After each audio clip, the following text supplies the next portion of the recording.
আপনিও পেতে পারেন ৫,০০০ টাকা।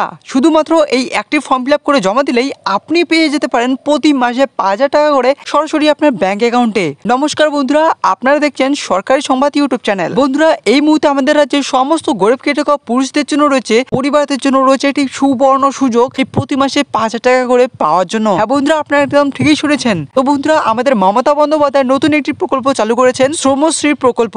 যেই প্রকল্পে কিন্তু এই সমস্ত বাসিন্দারা বিভিন্ন ভিন্ন রাজ্যে গিয়ে বা দেশের বাইরে গিয়ে যদি কাজ করে থাকে অথবা যাদেরকে পরিযায়ী শ্রমিক বলা হয়, তারা কিন্তু এই ফর্মটি ফিল আপ করে জমা দিলেই তারা পেয়ে যেতে পারে প্রতি মাসে ৫,০০০ টাকা। হ্যাঁ বন্ধুরা, আপনারা একদম ঠিকই শুনেছেন, এটা কোনো স্ক্যাম বা ফ্রড ভিডিও নয়। আপনারা যদি ভিডিওটি অবশ্যই শেষ পর্যন্ত দেখেন তাহলে কিন্তু আপনারাও পেয়ে যেতে পারেন প্রতি মাসে ৫,০০০ টাকা করে। তো বন্ধুরা, এই ফর্মটি কিভাবে আপনারা ফর্ম ফিল আপ করবেন, কোথায় গিয়ে কি করতে লাগবে, কিভাবে কোথায় গিয়ে জমা করতে লাগবে, সমস্ত কিছু আজকের ভিডিওতে আমরা জানতে চলেছি এক এক করে। তো কিন্তু অবশ্যই ভিডিওটি সম্পূর্ণ দেখবেন। তো চলো বন্ধুরা, এবার ভিডিওটি শুরু করছি। তবে বন্ধুরা, ভিডিওটি ফর্ম ফিল আপ করার আগে ফর্মটি কোথা থেকে পাবেন সেই সমস্ত কিছু জানার আগে আপনাদেরকে যে ছোট্ট একটা রিকোয়েস্ট, এখনো পর্যন্ত ভিডিওটি লাইক না করলে লাইক করে আমাদের চ্যানেলটিকে সাবস্ক্রাইব করে রেখে দিবেন। তো বন্ধুরা, এই হচ্ছে আবেদনপত্র। তো চলুন দেখে নেওয়া যাক কিভাবে আমাদের এটা ফর্ম ফিল আপটা করে নিতে হবে।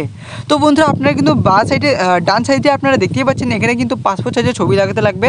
তো চলুন এবার দেখা যাচ্ছে ব্যক্তিগত তথ্যে কি বলা হচ্ছে। তো সবার প্রথমেই আবেদনকারীর নাম, আপনার নামটা এখানে লিখে দিতে হবে।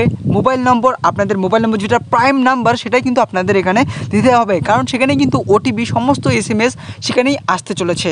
এর সাথে আপনার বাবার বা স্বামীর নামে এখানে লিখে দিতে পারেন। আপনি পুরুষ না মহিলা সেটা এখানে লিখে দিবেন। এর সাথে আপনার ধর্ম কি সেটা লিখে দেবেন। এর সাথে আপনাদের যদি কোনো জাতির শংসাপত্র থেকে থাকে বা SC ST OBC কার্ড যদি কোনো থেকে থাকে তাহলে কিন্তু আপনারা সেটা এখানে মেনশন করে দিয়ে দেবেন। এরপর আপনাদের লিখে দিতে হবে আপনার জন্ম তারিখ, এরপর আপৎকালীন ফোন নাম্বার, এরপরে রয়েছে আধার নম্বর। এখানে কিন্তু আপনাদের আধার নম্বরটা দিয়ে দিতে হবে। তারপরে আপনাদের রেশন কার্ডের নাম্বারটা দিয়ে দিতে হবে। এরপর ভোটার কার্ডের নাম্বারটাও এখানে দিয়ে দিতে হবে। এরপরে আসি আপনাদের ঠিকানায়। তো সবার প্রথমে এখানে রয়েছে মহকুমা। আপনারা কোন মহকুমা থেকে আছেন সেটা এখানে লিখে দিবেন। আপনারা ব্লক, মিউনিসিপ্যালিটি নাকি কর্পোরেশনে রয়েছেন সেটা এখানে লিখে দিবেন। আপনারা গ্রামে বাস করেন না শহরে বাস করেন, গ্রামের নাম বা ওয়ার্ডের নাম এখানে মেনশন করে দিয়ে দিবেন। এর সাথে আপনাদের থানার নাম আর পিনটা এখানে দিয়ে দিবেন। এরপর আসছি কর্মক্ষেত্রের ঠিকানা। আপনারা কোথায় গিয়ে কাজ করছেন না করছেন আপনাদের এখানে লিখে দিতে হবে। তো সবার প্রথমে এই নাম্বারে রয়েছে যে সমস্ত আবেদনকারী ভারতবর্ষের মধ্যে পশ্চিমবঙ্গে ছাড়া অন্যান্য রাজ্যে কর্মরত তাদের জন্য, যেমন কেরালা, তামিলনাড়ু, আরও বিভিন্ন যে সমস্ত রাজ্য রয়েছে সেই সমস্ত রাজ্যে যদি কেউ গিয়ে থাকে তাহলে কিন্তু আপনাদের জন্য রয়েছে এ নাম্বার বক্স। সেখানে কিন্তু আপনাদের কোন রাজ্যে গিয়েছেন আপনারা, সেখানকার থানা কি সমস্ত কিছু এখানে দিয়ে দিতে হবে।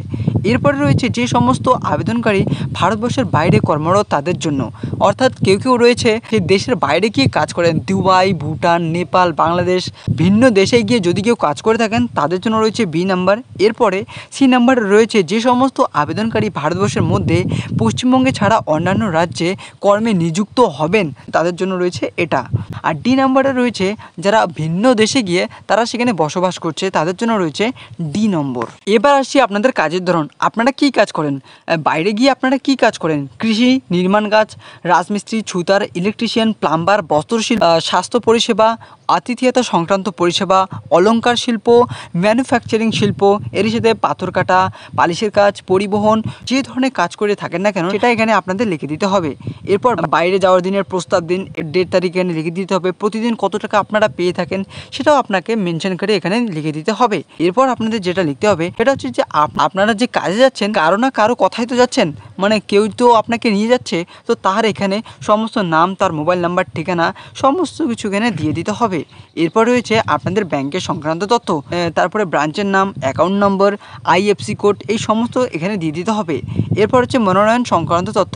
আপনারা এখানে কার নাম দিতে চান, আপনার বাবার, মায়ের না আপনার ওয়াইফের, এরই সাথে মোবাইল নাম্বার, তাদের সম্পর্ক কী রয়েছে তাদের দুজনের মাঝখানে, এর সাথে ব্যক্তির আধার নম্বরে এখানে দিয়ে দিতে হবে। এর সাথে যদি আপনাদের রেশন কার্ড থেকে থাকে, রেশন কার্ড কোন ক্যাটাগরির, কী ধরনের, AAY না SPHH, PHH, RKSY 1 নাকি RKSY 2 কোনটা রয়েছে সেটা আপনাকে এখানে লিখে দিতে হবে। রেশন কার্ডের নম্বরটা আপনাদের এখানে লিখে দিতে হবে। এই সমস্ত কিছু ফিল আপ করে কিন্তু আপনাদের বাড়ির পাশে যখন দুয়ারে সরকার ক্যাম্প আসবে সেখানে গিয়ে আপনাকে এটা ফিল আপ করে জমা দিয়ে দিতে হবে। তারপরে কিন্তু আপনাদের এই ফর্মটি ভেরিফাইড হওয়ার পরেই আপনারা প্রতি মাসেই ৫,০০০ টাকা করে পেয়ে যাবেন।